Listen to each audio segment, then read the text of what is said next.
Quick thought experiment here. All right, so I have a thought experiment for you.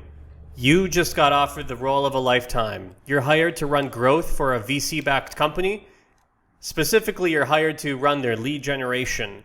They're a B2B company, software. They've raised $40 million and have a headcount of around 100 or so people. And you're the top dog when it comes to generating growth, leads, and revenue. Not bad, especially for someone in their 20s and especially for someone who's never had that experience before and the offer just fell on your lap. Well, congrats. Well earned. Pat yourself on the back, drink some whiskey, whatever you do to celebrate, you can do that now. Next day, you show up to the office. You're called into a board meeting. Thanks for accepting the role, uprooting your life and moving to a new city to accept the job. We just took a look at our financial statements and we just realized we have very little financial runway left. As the head of growth for our company, you are now beholden to saving this company and the livelihoods of these 100 people on our payroll. And you need to do it fast.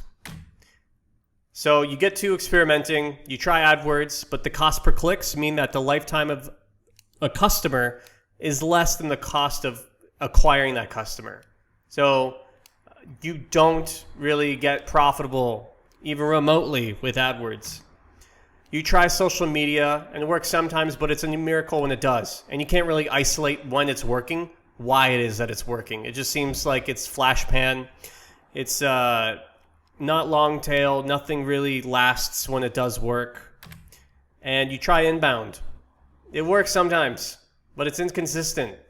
The occasional case study, the occasional podcast appearance or blog post will sometimes work and drive a qualified lead or two your way on some days, but you're not completely sure how to replicate those results.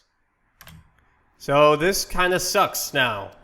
Your life has been turned upside down, to quote the Fresh Prince of Bel-Air. And this is actually the start of my story in my career.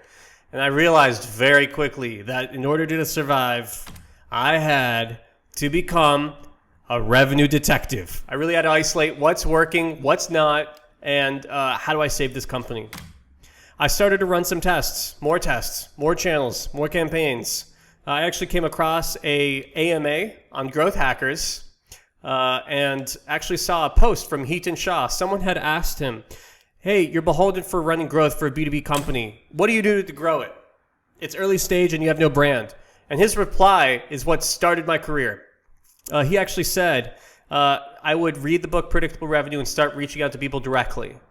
It's a pretty old book right now and outdated, but I'll give it credit where credit's due.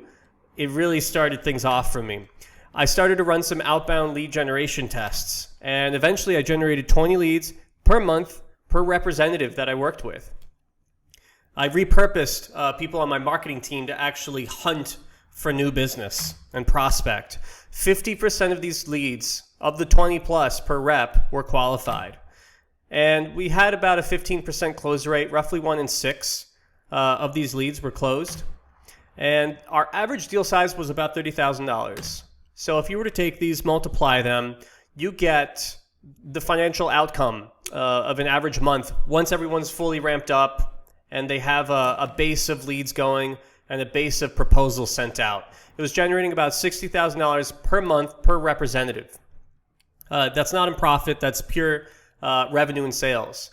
But what it does mean is that we found a way to predictably bring in new customers, provided we found great messaging and we standardized it, provided we found great lists and great teams and standardized it.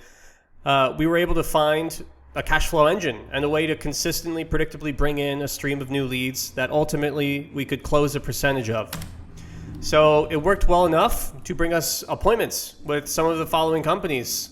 The big G, Facebook, the big 4 tech companies, and a lot of the Fortune 500, most of them at that. And these are VPs and directors at these companies who raise their hands when you send a campaign their way and say, yeah, actually, I'd be interested in hearing more. Let's set up a time to talk. So once again, these days we help some of the fastest growing, largest private and public companies on earth do it. So I'd like to think that we're perhaps a little bit further along than most in terms of understanding what works and what doesn't. So I am excited to cover what works with you during this course. Thanks for listening to me and hear me out on my backstory.